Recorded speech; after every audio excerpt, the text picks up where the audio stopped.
वहां अपना वही खाली खेत देखकर उसकी आंखों में आंसू आ गए। वह वहीं एक पेड़ के नीचे बैठ गया और भगवान से शिकवे शिकायतें करने लगा। हे भगवान, तू मुझे इतना क्यों आजमा रहा है? मैं इस काबिल नहीं हूं कि तेरे इम्तिहानों से गुजर सकूं। मेरे घर में मेरी बीमार बेटी है। मेरे सिर पर 40,000 का कर्ज है जो मुझे अगले महीने देना है। मुझे तो कुछ भी समझ नहीं आ रहा। भगवान, मुझ पर दया करो। वहां से एक साधु महाराज जा रहे थे। उनकी नजर रघु पर पड़ी। उन्होंने रघु को देखा तो वह रो रहा था और भगवान से शिकवे शिकायतें कर रहा था। साधु महाराज ने रुककर रघु से पूछा, क्या हुआ पुत्र, रो क्यों रहा है? और लगता है भगवान से बहुत नाराज हो। बताओ तो सही, आखिर क्या समस्या है? क्या पता मैं तुम्हारी कोई मदद कर सकूं? साधु महाराज के पूछते ही रघु ने सारी बात खुलकर साधु महाराज को बता दी। साधु महाराज ने ध्यान से बात सुनी और गंभीर आवाज में बोले, चिंता मत करो, भगवान सब ठीक कर देगा। तुम दिल के बहुत नेक हो, ऐसे इंसान भगवान को बहुत पसंद होते हैं। यह कहकर साधु महाराज वहां से चले गए, लेकिन जाने से पहले अपने पास मौजूद पानी में से एक घूंट रघु के खेत में छिड़क देते हैं। फिर वे वहां से चले जाते हैं। रघु चुपचाप वहीं बैठा रहता है। रात को फिर वे घर वापस चला जाता है।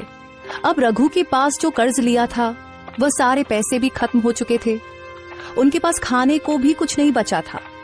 रघु अंदर से टूट चुका था। उसकी बेटी ने भी ऐसे ही दवा खा ली। उस दिन वे दोनों बाप बेटी कुछ खाए पिए बिना ही सो गए। बेटी, मैं अर्जुन के पास जाता हूँ। उसके घर से कुछ खाने के लिए तुम्हारे लिए लेकर आता हूँ। ठीक है पिताजी, जल्दी आ जाइए, मैं इंतजार कर रही हूँ। अर्जुन का घर रघु के घर से थोड़ा दूर था। रास्ते में रघु का खेत भी आता था। जाते हुए रघु ने खेत में चक्कर लगाने का भी सोचा। क्यों ना खेत में भी चक्कर लगा लूं? पास ही तो है, बस देखकर वापस आ जाऊंगा। क्या पता गाजर उगना शुरू हो जाए। पूनम को बताऊंगा तो वह भी खुश होगी। रघु खेत देखने के लिए खेत की तरफ पहुंचता है। वह देखता है कि पूरा खेत खाली है, लेकिन एक जगह पर जहां साधु महाराज ने पानी का घूंट छिड़का था, वहां एक पौधा निकला था जिस पर ऊपर गाजर लगी हुई थी। रघु को कुछ समझ नहीं आता कि यह कैसे हो सकता है। गाजर तो जमीन में उगती है, फिर यह पौधा के ऊपर कैसे आ गई? और एक ही रात में यह पौधा इतना बड़ा कैसे हो गया? उस पौधे पर 2 गाजर लगी थीं। चलो ऐसा करता हूँ, ये 2 गाजर ले जाता हूँ। एक पूनम खा लेगी और एक मैं। न मैंने कल रात से कुछ खाया है, न ही पूनम ने। चलो ये गाजर खाकर गुजारा हो जाएगा।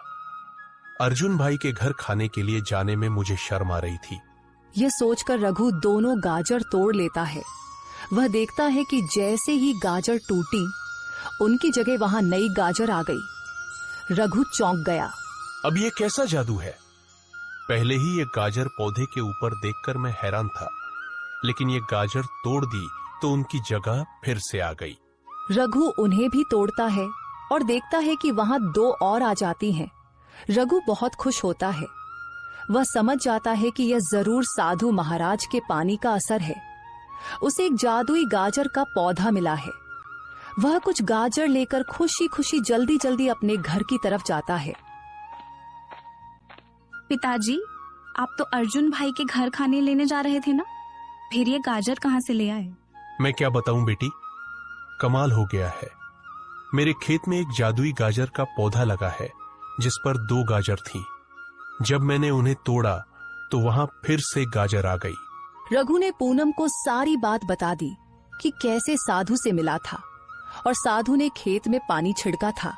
बेटी, तुम ये गाजर खाओ। मैं अपनी टोकरी लेकर जा रहा हूं। आज मैं टोकरी भरकर गाजर बेचकर आऊंगा। रघु खेत की ओर गया, गाजर तोड़ी, टोकरी भरकर गांव में जाकर बेच दी। रघु की किस्मत ने अचानक रुख मोड़ लिया था। वह खुशी से झूम रहा था और भगवान का धन्यवाद कर रहा था। सारी गाजरें बेचकर जब वह रात को घर लौटा